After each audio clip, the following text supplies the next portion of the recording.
ቤተሰብ እንዴት ናችሁ? ደህና ናችሁ ወይ? አላችሁ ወይ? ደግሜ መጥቻለሁ ማለት ነው። እና እኔ ልንገራችሁ በዚህ አጋጣሚ ሩታን ሊያሳብዷት ነው የሚፈልጉት እነዚህ ሰዎች ማለት ነው። እኔ ምለው ኤፍሬም ቆይ ወንድም ያልተጨነቀ ለልጄ ብሎ ያልተጨነቀ ልጄ ያለ አባት ያድጋል ብሎ ያልተጨነቀ ልጄ ለምን እንደዚህ ይሆናል ብሎ ያልተጨነቀ እሱ እዛ እየዞመተ እየተላላጠ ላለ ወንድም እሱ ላልተጨነቀ አንተ ምን አስጨነቀ? ንገረኝ እስቲ። አንተ ሩታ እግር ላይ አንተ የምትወድቅ ምን ቤት ነህ? አንተ ምን ቤት ነህ? አንተ ሰጥቶን እኮ እግሯ ላይ መውደቅ ያለበት ማለት ነው አብርሃም ነው። ገባ አይደለም? አንተ ምን ቤት ነህ? አሁን እሷ እግሯ ላይ ወድቀ አንድ ላይ እንድትሆኑ ፈልጋለሁ ፍቅራችሁ ያስቀናል ምናምን የምትለው ማለት ነው። ምን ቤት ነህ? ወንድም ያልተጨነቀው ባለቤትዮ ያልተጨነቀው ራሴ ያቃለው የራሴን ህይወት ራሴ ያቃለው ያለው ትዳርን አይፈልግም። ሕፃን ነኝ ገና ያላ ሳላቅ ነው ትዳር ውስጥ የገባሁት ብሎ የሚለፈልፍ ወንድም ቆይ ሩታን እኮ አንተ አታገባትም አይደል እንዴ? ያገባት አብርሃም ነው አይደል? ሲጀመር እንዴት ነው ባለቤቱ ትዳርን ሳይፈልግ እየተላላጠ እንዴት ነው ወንድምየው መጥቶ የሚለምናት? ክሱን አይሺ ምናምን ምን ማለት ነው አልገባኝም። ማለት እኔ እኮ የሚገርመኝ ማለት ነው ኤፍሬም እስቲ አንተ ራሱ እንደ ቤተሰብ ወይ ነው ቤተሰብ ላይ ቢደርስ ይሄ ነገር ሩታ ላይ የደረሰው ነገር ቤተሰብ ላይ ቢደርስ ገባ አይደለ? ያንተ እህት ባል እንደዚህ የሚማግጥ ከሆነ እንደዚህ ቢሆን ሄደ በአንድ ጥይት እንትን አትለውም ነበር? ባንተ ቤተሰብ እንዲደርስ የማትፈልገው ነገር ለምንድነው ሩታ ላይ እንዲደርስ የምታደርገው? ለምንድነው እንደዚህ የምታስመስሉት ሁላችሁም ማለት ነው? እግሯ ላይ ወድቆ ደግሞ ይለምናታል እንዴ? ላይፍ እየኖሩ እንደሆነ ያው አንቺ ታውቂያለሽ ቀርብሽ እነሱ ጋር ስላለሽ አሁን ምን አይነት ስሜት እንዳለ እነሱ ጋርም ምን አይነት ሀዘንም እንዳለ መቼም ደስተኛ ናቸው ብዬ አላስብም። ምክንያቱም የተፈጠረው ነገር ስላለ እና እኔ ግን በራሴ ወገን ያለው ነገር ስነግርሽ ጋሽዬ በጣም ልቡ ተሰብሯል። ልቡ እየደማ ነው።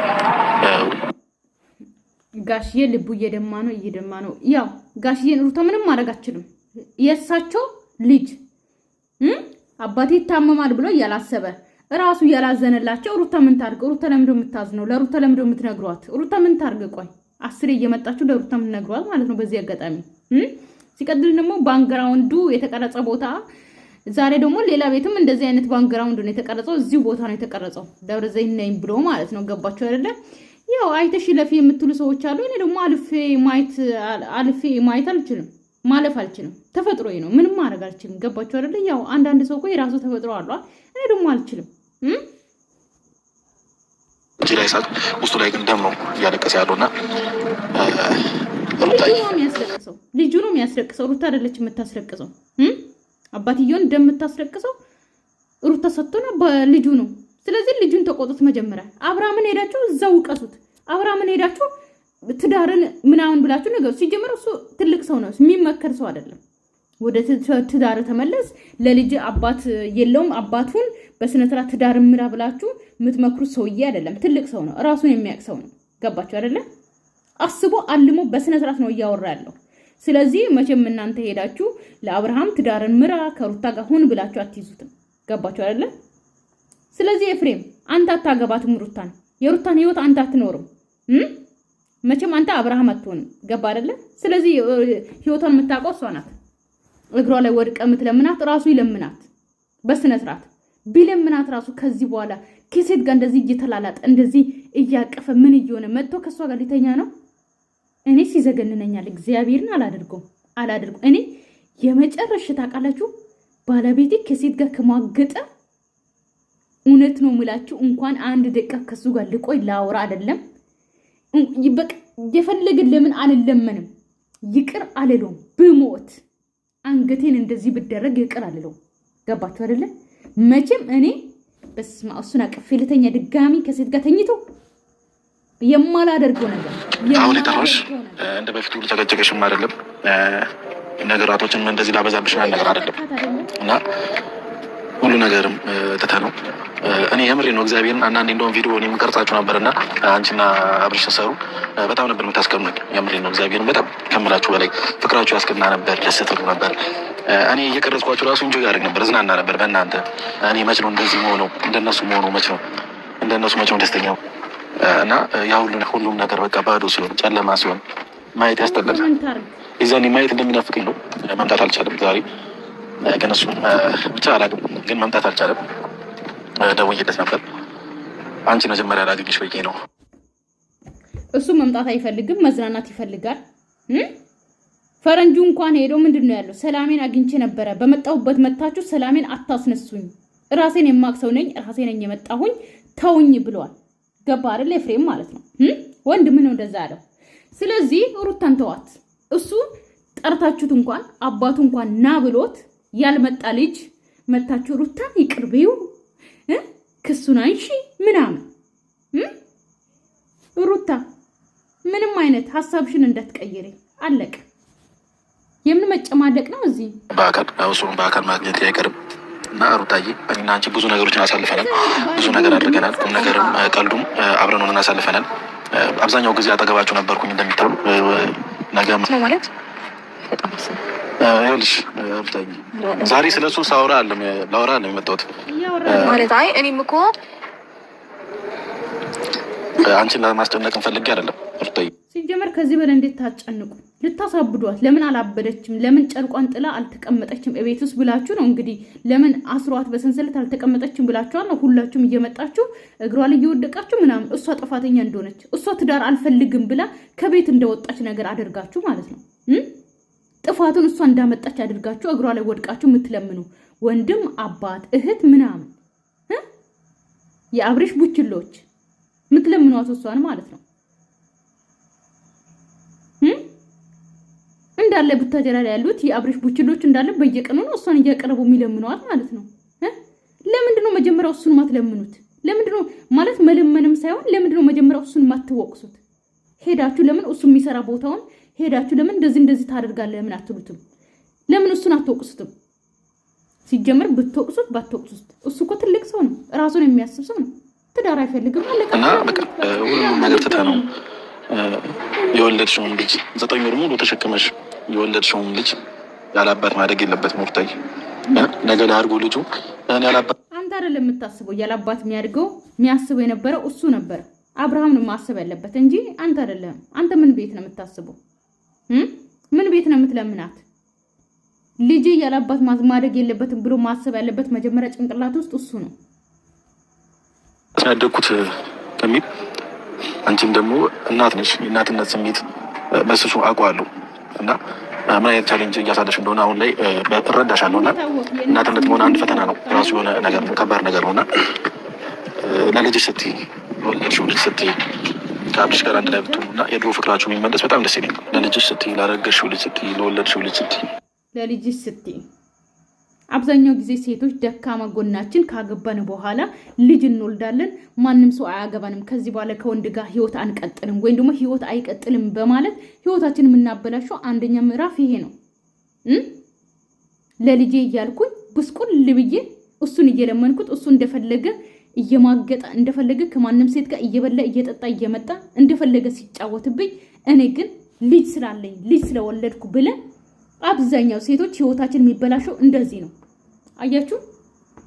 ለልጅሽ ስትይ ይቅር በዩ፣ ለልጅሽ ስትይ እሺ በዩ፣ ለልጅሽ ስትይ እባክሽን ያጠፋውን ሁሉ ይቅር በዩ፣ ለመጨረሻ ጊዜ እድል ስጪ እየተባለን ሴቶች ህይወታችን የሚበላሸው እንደዚህ ነው። ልክ ኤፍሬም አሁን ሩታ እንደሚላት ማለት ነው። ልክ ከሱ ውጪ ከልጅ አባት ውጪ ህይወት እንደማይቀጥል አድርጎ የሚያዩ በጣም ብዙዎቹ የሱ ህይወት ይቀጥላል፣ እንደፈለገ ይዝናናል፣ ይበላል፣ ይጠጣል፣ እንደፈለገ ከማንም ሴት ጋር ማግጦ ይመጣል። እኔ አቅፌው ልተኛ ለልጄ እያልኩኝ ለልጄ አባት እንዲሆን ብቻ ብዬ ምን ነው ሴት ልጅ ጠንክራ ጎበዝ ሆና እንደውም ወንድ ልጅ ከሚያሳድግ ሴት ልጅ ያሳደገችው ልጅ ነው እንደውም ተቆንጥጦ በስነ ስርዓት የሚያድገው። ተጠንቅቃ የምታሳድገው ስድብ ስለማትፈልግ እናት ማለት ነው። የሴት ልጅ ተብሎ እንዲሰደብ ስለማትፈልግ በስነ ስርዓት ታሳድጓለች። ጀግና እናት ማለት ነው። እንደዚህ አይነት ልክስክስ አባት ባይኖረውስ ቢቀርበትስ አባትነቱ ባይጠራስ እንደዚህ አይነት አባት ይቀር ምን ይሰራል? ፈጣሪ ቤተሰቡን፣ ክብሩን፣ ሚስቱን፣ ልጁን የሚያዋርድ አባት ምን ይሰራል? አገሩንም ነው የሚያዋርደው ሲጀመር። ተውትና ቤተሰብ ሰጥሽ ልጅ ስትይ ከአብርሃም ጋር አንድ ላይ እንድትሆኑ ይፈልጋሉ። የድሮ ፍቅራችሁ በጣም እያስቀናኛል። ኤፋ ማለት እኔ አሁን ወደኋላ የምመለስበት ምንም ሞራሉ የለኝም። በነገር ላይ በፈጣሪ ስም እኔ እንጃ እንዴት ብዬ ነው ማስረዳት ያለብኝ። እኔ ያንን ነገር አልፈልገውም በዚህ ሰዓት የምሬ ነው የምልህ። ምክንያቱም በቃ ነገሮች ስቴብል ሆኑ ተስተካክሉ ብዬ በገባኝ ቁጥር ቆይ ይሄ ቪዲዮ የተቀረጸው ከቀኑ 2 ሰዓት ላይ ነው ኢትዮጵያ ውስጥ ከቀኑ 2 ሰዓት አይደል? የተለቀቀው 10 ሰዓት ከምናምን ኔት የለም። ሩታ ምን ሆነሽ ነው? ለምን እስካሁን አልተለቀቀም? ሰዓት በጣም እየመሸ ነው አይደል? ቀን የተለቀቀ አፕዴት ተደርጎ ምናምን አይበቃም? አይለቅም ማለት አይደርስም? ለማታ 2 ሰዓት 8 ሰዓት እንደዚህ አይደርስም? ይደርሳል እኮ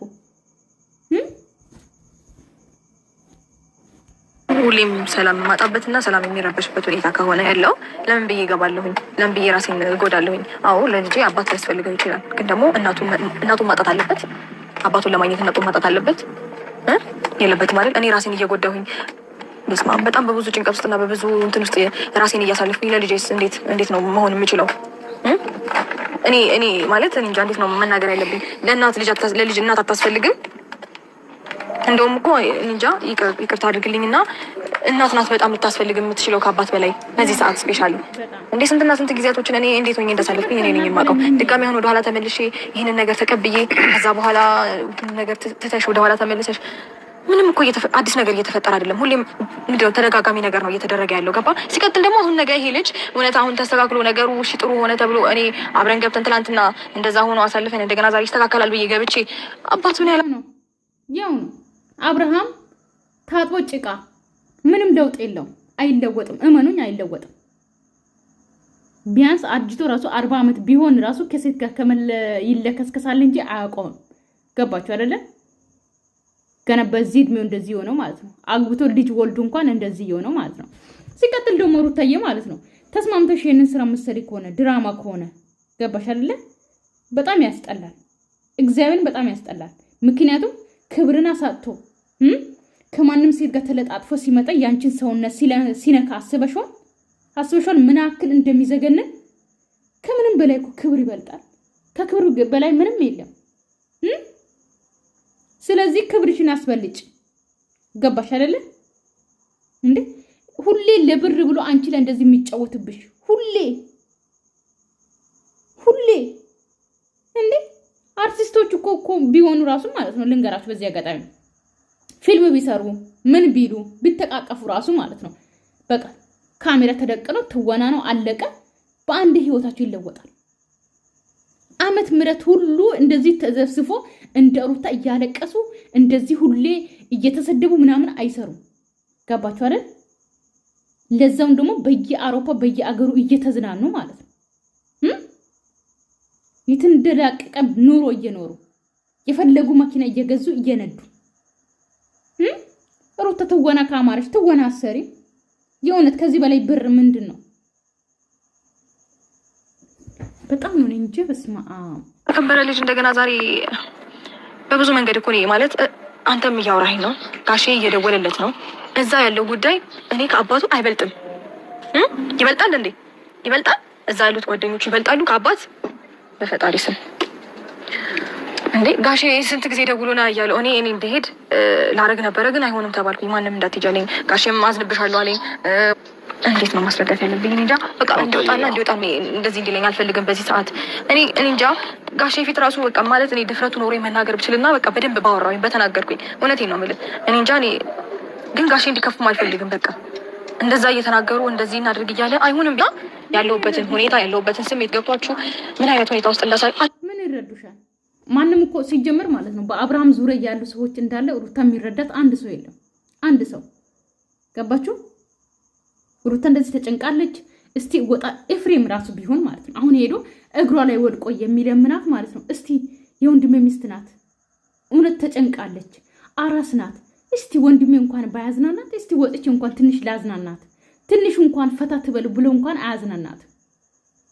ሁሌ የሚያስቡት ብር ብቻ፣ ሁሌ የሚያስቡት ማስጨነቅ፣ ሁሌ የሚያስቡት እግሯ ላይ ወድቆ እንትን ማለት በቃ እናሳብዳት። አንድ የሚያስብላት እግዚአብሔር ነው ማለት ነው። አንድ የሚያስብላት የለም። ደሷ ነገ የሆነ ቤት ውስጥ ይመጣሉ። አለቅ የምሬን ነው። እግዚአብሔር እንደዚህ ሆናችሁ ማየት አይ ነው ወንድ ሰው ላትረዱኝ ትችላላችሁ። በእርግጥ ስሜቱን ላታውቁ ትችላላችሁ። ግን ደግሞ አትሊስት እናት አላችሁ አይደለ? ምንም እንደዚህ ከምድር ብቅል ወይም ደግሞ ከሰማይ ዱብ አላላችሁ። እናት ነው የወለደቻችሁ። ያችን ሁኔታ ነው እንጂ ትናንትና አስቤ በትናንትናማ እንዴ በድሮ በሬ ያረሳለ እንዴ ባለፈ ክረምት ምንድነው ቤት አይሰራም ሲባል አልሰማክም? በቃ ማለት አለፈ። አይ ስለሽ የእናንተ ህይወት ያለፈ ተብሎ የሚታለፍ ነገር አይደለም። ለምትቲ በመሀላችሁ ልጅ አለ ገብቷችኋል። አንድ የሚያደርግሽ ነገር አለ። ህይወት እኮ አዲስ አይደለም። ልጅ ነው በቃ አለቀ። ታሳድጓለች። ብዙ እናቶች እኮ አሉ ያለ አባት ልጅ የሚያሳድጉ። ብርቅ ነው እንዴ? አይደለም ሩታ። ስለዚህ ለምንድን ነው ከመሀላችሁ ጥፋት ተፈጥሯል። አብርሽ አጥፍቷል። የማይገኝ ቦታ ተገኝቷል። ገብቶሻል። ስሜትሽን እኔ ታዲያ እሱ ሁሉ ያጠፋውን ጥፋት እኔ ሂዱና እሱን ጉቀሱት። ሩታ ምን ታርግ እንዴ? ማመንና እያረምኩኝ መቀጠል አለብኝ እንዴ? ኤፍሬምም ነገሮችን ለማስተካከል ነው ከዛ እዚህ ድረስ የመጣው ገብቶሻል። ጋሽዬም ነገሮችን ለማስተካከል ነው አንቺ ጋር ቀን በቀን እየመጣ ያለው። ስለዚህ ሩቲ እኛ እያልንሽ ያለንሽ እኔ በጓደኛ ስም እሱ ደግሞ በወንድምነት ስም ይቅርታ እየጠየቅሽ ነው። አብርሽ አጥፍቷል፣ ግን ደግሞ ይቅርታ አድርገሽለት ቢያንስ ተነጋገሩ። ደህና ናችሁ? አዎ ደህና። ምን ደህና ናቸው እነዚህ? አብዷል። ከአማኑኤል ነው የተለቀቁት። ይቅርታ አድርግልኝ እነሱ ለምኑና ይቅርታ እሱ ምንም እንትን ሳይል እሷ ናት ይቅርታ። እነሱ ናቸው የሚያገቧት ሩታን ህይወት የሚያኖሯት እነሱ ናቸው። ይቅርታ ጠይቆ ወደ ትዳሯ ሊመልሷት። እሱ እኮ አይፈልግም እኮ እየተዝናና እንደፈለገ ፈታ እያለ ነው እንዴ። ትዳር የማይፈልገው እሱ በግድ ትዳር ያዥ፣ በግድ ወንድማችን ካልሆንሽ ከወንድማችን ጋር ወንድማችንን ለምነሽ ካላገባሽ ለምና እኮ ነው በቃ። እሱ ትዳር አልፈልግም ገና ህፃን ነኝ ብሏል። ገባችሁ አይደለ? ስለዚህ ሩታን ለምኗትም ሆነ ምን ሆነ እሺ ካለች እሷ ናት ለምና እኮ ወደ አብርሃም የምትሄደው ማለት ነው። ገባችሁ አይደለ? እግሩ ላይ ወድቃ ማለት ነው እሱ ቤት ልትገባ። ምን አይነት አስተሳሰብ ነው? ደህና ናችሁ? በደምብ የጥፋቱ ባለቤት እሱ እኮ እየለመንሽ ነው። መጥፎ ስራ የሚሰራው እሱ እኮ እኔ ያንተ የወንድምነትን ዋጋ የሚያሳጣክ እሱ የእናት አባቱን ክብር ዝቅ እያደረገ ያለ እሱ። አንተ ምን ቤት ነህ? አንተ እሱን ህይወት ትኖርለታለህ? እኔ ከአንተ ጋር እኖራለሁ። አንተ ይቅርታ ብትጠይቀኝ እኔ ከአንተ ጋር እኖራለሁ ወይ? ሩታዬ በእናትሽ ለምን? ጥፋቱ እኮ የእሱ ነው። አልገባህም? ጥፋቱ የእሱ ነው። እኔ ነኝ የምኖረው። ኧረ በመድኃኒዓለም አንተ ምን እኮ ይቅርታ ለምንሽ እንደዚህ ወደ ይቅርታ ለምንሽ በእናትሽ ስለወለድሽው ልጅ ብለሽ አንድ ላይ እንድትሆኑ እፈልጋለሁ። ስለወለድሽው ልጅ ብለሽ የምሬ ነው። እግዚአብሔር ስለወለድሽው ልጅ ብለሽ በደካማ ጎኗ በልጇ ስለመጣ እሺ የምትል መስሏችሁ ነው? ኧረ እባክህ ቀልደኞች። ሰው ለምኑ ሻገር ሰው ለምኑ ሻገር በእናትሽ እኔ ለምን 9 ወር ስለተሸከምሽ ነው። በእግዚአብሔር እኮ አልነሳም። መጀመሪያ ይቅርታ አድርጊ። እኔ ራሱ እየለመንኩሽ ነው። እኔ እየለመንኩሽ ሩታዬ። እሺ እነዛ ጥሩ ጊዜያቶችን አሳልፊ። ነገ እንደዛ እንደሚሆን እያወቅኩኝ ለምን አድርጋለሁ? ለምን ልጎዳኒስ እንዴ? ዘመኔንና እድሜን በእንደዚህ አይነት ሁኔታ መጨረስ አለብኝ እንዴ? እኔ ራሴን ህይወት አልኖርም? እኔ ራሴ በቃ ሩታ ይሄ ሰሞን የሆነ በቃ ጠንካራ ሴት ናት። አታለቅስም። ለምን አታለቅስም እያሏት ነው። ለምን አታለቅሽም ሩታ? ለምን አታለቅሽም ለማለት ነው እንደዚህ እየተንበረከከው። ሊያገባሽ መስሎ እንደሚያገባሽ ሰው ማለት ነው። ፍሪ ማድረግ አልችልም፣ ልጅ ማሳደግ አልችልም፣ መስራት አልችልም። ምን ማድረግ ትችያለሽ እኮ። ስለዚህ ለምን እንደዚህ ሁሉም ነገር ረስታችሁ ለአንዴና ለመጨረሻ ጊዜ አንዱ ሆኖልን ነው። አለቀሰችው። እንኳን ደስ አላችሁ። እንድታለቅስ አይደል የፈለገው? ትሆናላችሁ በእናታችሁ። ሩታዬ በእግዚአብሔር እኔ እኮ አትሽም እያልን አይደለም፣ ለራስሽም ሆነ አትሽም እያልሽ አይደለም። እሺ ከዚህ በኋላ ግን እኔ እንደዚህ ያልኩሽኝ ለቀሽኝ ትይዘ በቃ ምንም ማድረግ አልችልም። ይሄ የኔ ህይወት ነው። ህይወት ነው። ምን ላድርግ እኮ ይቅርታ እያልኩሽ አልጠፋህም። ያንተ ጥፋት ቢሆን እሺ ይቅርታህን እቀበላለሁ። ያንተ ጥፋት አይደለም። ለወንድም ጥፋት ደግሞ አንተ ልትንበረከክለት አይገባም። ገባ አይደለም? አንተ እሱ ራሱ መጥቶ እንደዚህ ቢያደርግ እኔ አልቀበልም። ከዚህ በኋላ በቅቶኛል። ሁሉም ነገር መሮኛል፣ ሰልችቶኛል። ሁሉም ነገር ገደብ አለው። ልክ አለው። በቃ ልክ አለፈ። ይፋ ይቅርታ አድርግልኝ፣ በጣም ይቅርታ አድርግልኝ። እሺ እንደዚህ ሆነ ትቼ ስለሄድኩኝ በጣም ትዳራችሁ ነው በተኔ እንደዚህ ሆነ ትቼ ስለሄድኩኝ በጣም ይቅርታ አድርግልኝ። ሩታ ትዳር መበተን የታያቸው አሁን ነው እንዴ? አሁን ነው እንዴ? ገና ርጉዝ እያለች እኮ ነው ጥሏት ሄደው እየተላላጠ የነበረው ገና ድሮ። አሁን እኮ አይደለም። ጅብ ከሄደ ውሻ ጮሃሉ የአገሬ ሰው። ድሮ ገና ከ9 ወር በፊት እኮ ነው። 1 ዓመት ሊሆን እኮ ነው ትዳራቸው ከተበተነ። ምን ነው እናንተ ወረቀት ብቻ ይዘ ስትመጣ ነው እንደሚታያችሁ ልመና? የት ነበራችሁ? ቤተሰብ ሰላማችሁ ይብዛልኝ። ሙሉ ቪዲዮ ማየት ከፈለጋችሁ ሩታ ቤት ሙሉ ቪዲዮ አለላችሁ ማለት ነው። ባይ ባይ።